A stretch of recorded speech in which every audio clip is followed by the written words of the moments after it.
बिस्मिल्लाहिर्रहमानिर्रहीम। Second year computer science,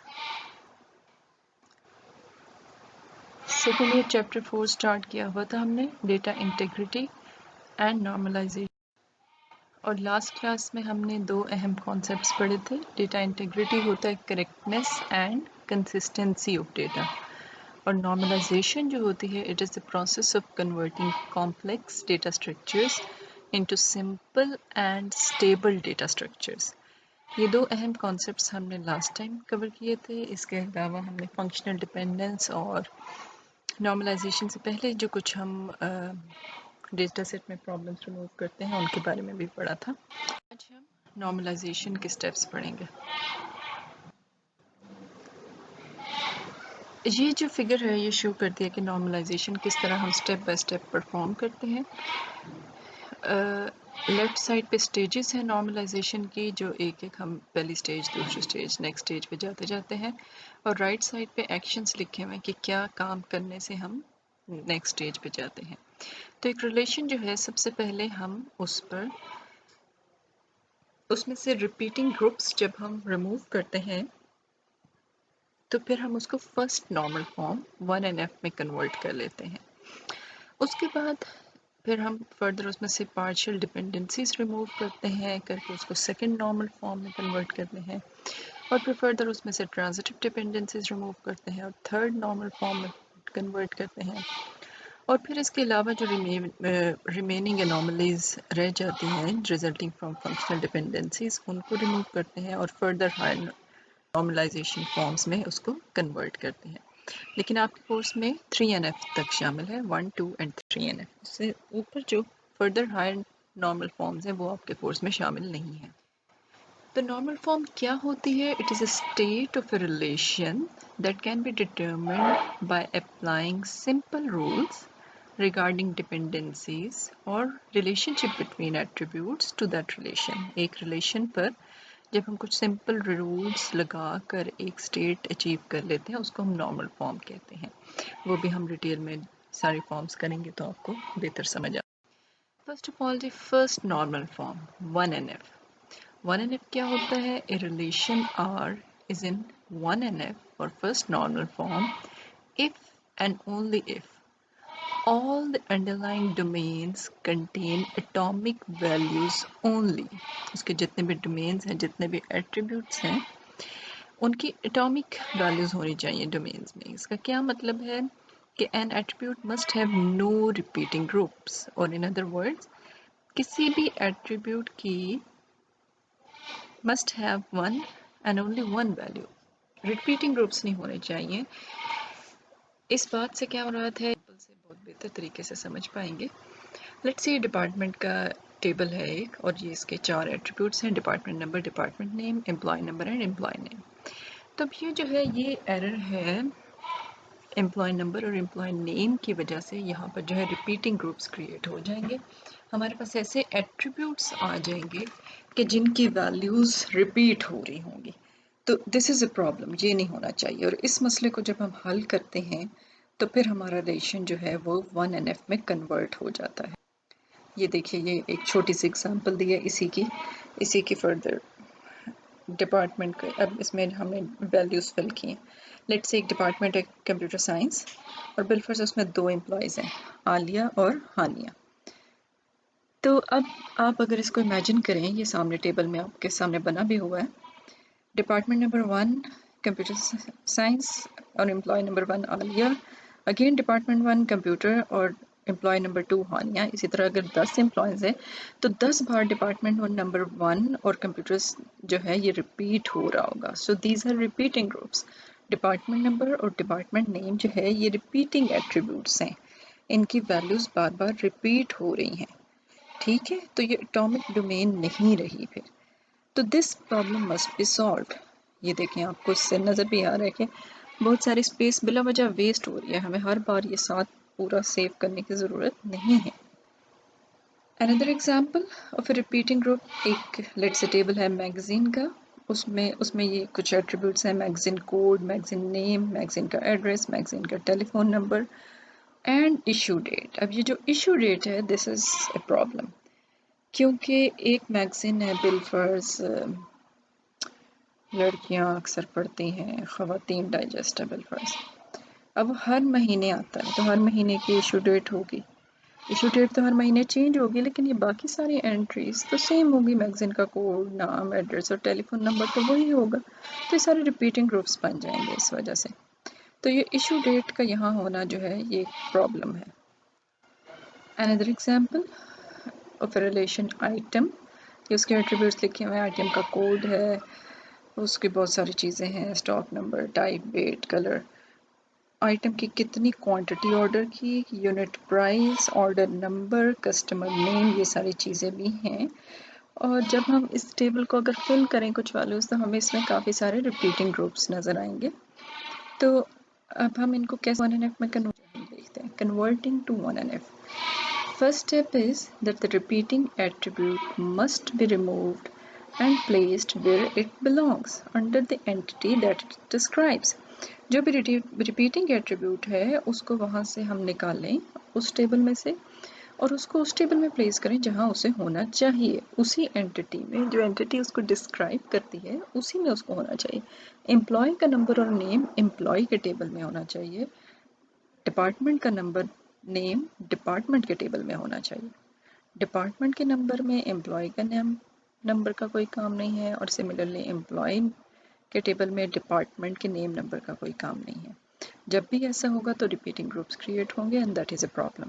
और second step पे जब हम ये कर लेंगे, इनके टेबल्स अलग अलग कर लेंगे, तो फिर दूसरा स्टेप हम ये देखते हैं कि वो रिलेशन किस टाइप का है, वो 1 to m है या m to n है। Study the relationship of where the repeating attribute came from and where the attribute went to. Determine if the from to relationship is 1 to m or m to n. यानी जो पहले एक table था, late से उससे दो tables हमने separate करके बना लिए, अब उन दो टेबल्स के दरमियान रिलेशन कैसा है। अगर तो वो 1 to m है तो फिर तो कोई मसला नहीं, हम प्रॉब्लम सॉल्व होगी, वो 1NF में कन्वर्ट हो गया। लेकिन अगर वो m to n है तो फिर हमें फर्दर उसे दोबारा यही काम करना पड़ेगा, जबकि इन टेबल्स के दरमियान जो रिलेशन है वो 1 to m ना हो जाएं। जब वो सारे 1 to m हो जाएंगे तब वो 1NF में कन्वर्ट हो गया होगा। पीछे हमने जो डिपार्टमेंट वाली एग्जांपल देखी, तो ये स्टेप अगर हम लगाएं, डिपार्टमेंट में पहले हमारे एम्प्लॉय नंबर और नेम जो है ये एट्रीब्यूट्स भी डिपार्टमेंट के टेबल में थे, जबकि इन्हें यहाँ नहीं होना चाहिए। So we place them where they belong to and we move them to the employee table. Employee relation में हम ले गए एम्प्लॉय नंबर और नेम, और डिपार्टमेंट के टेबल में बस डिपार्टमेंट का नंबर और नेम रह गया। तो नाउ दिस इज़ फाइन। अब इनके दरमियान अब जो रिलेशन है वो आप देख सकते हैं 1 to m है। क्यों? क्योंकि एक डिपार्टमेंट में कई एम्प्लॉयज़ होंगे, लेकिन एक एम्प्लॉय कई डिपार्टमेंट में नहीं होगा, एक एम्प्लॉय एक ही डिपार्टमेंट में होगा। तो डिपार्टमेंट से एम्प्लॉय का जो रिलेशन है वो 1 to many का रिलेशनशिप है। ठीक है, तो ये हमारा टेबल जो पहले था डिपार्टमेंट का जिसमें रिपीटिंग ग्रुप्स थे, अब हमने उसको 1NF या फर्स्ट नॉर्मल फॉर्म में कन्वर्ट कर लिया है। एक और एग्जांपल देखते हैं। अभी जो हम पीछे देख के आए आइटम की एग्जांपल हमने देखी कि उसमें भी रिपीटिंग ग्रुप्स हैं, तो अब हम यही काम इसके साथ करते हैं कि आइटम की इंफॉर्मेशन तो उसके एट्रीब्यूट्स आइटम में रहने देंगे, लेकिन बाकी के जो एट्रीब्यूट्स थे, order number, customer name, quantity order, unit price, ये आइटम के एट्रीब्यूट्स नहीं है, ये जो डिटेल्स हैं ये ऑर्डर से रिलेटेड है।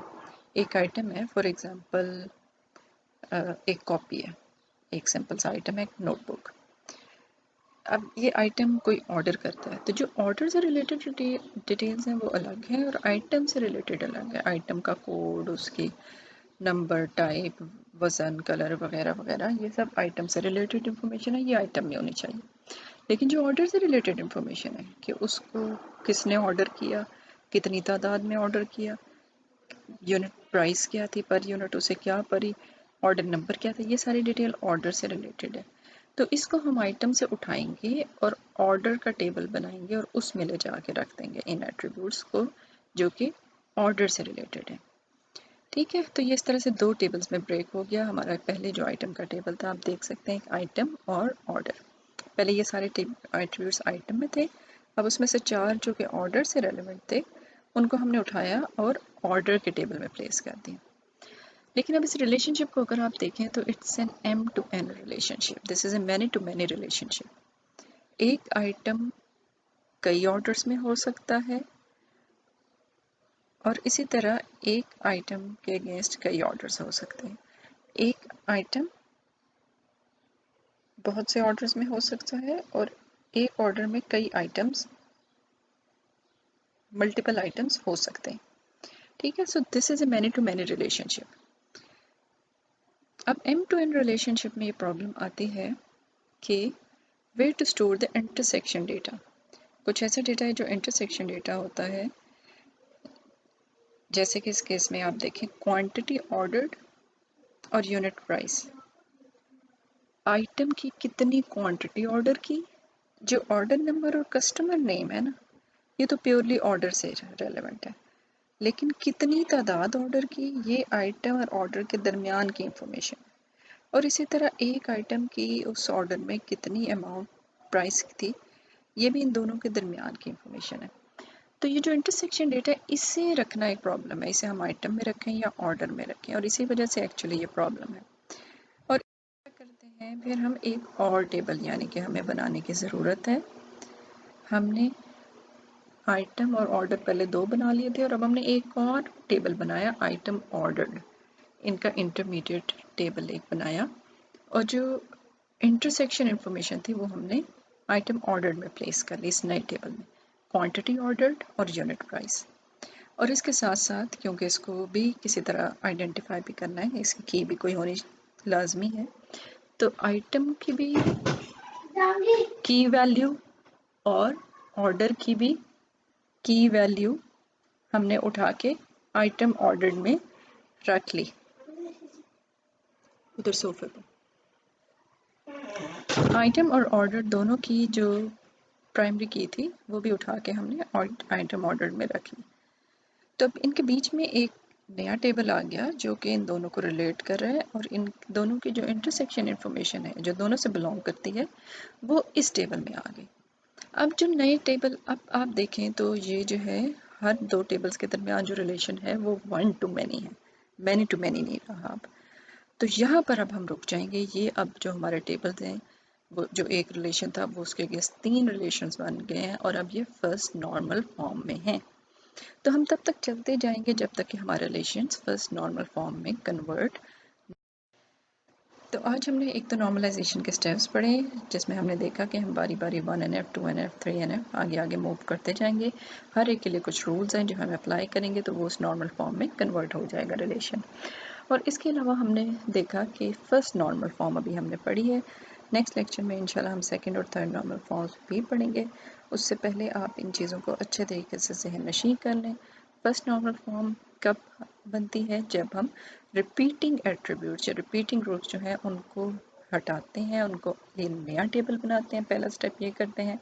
और सेकेंडली फिर हम चेक करते हैं कि वो रिलेशनशिप जो है अब वो वन टू मैनी होना चाहिए, मैनी टू मैनी नहीं होना चाहिए।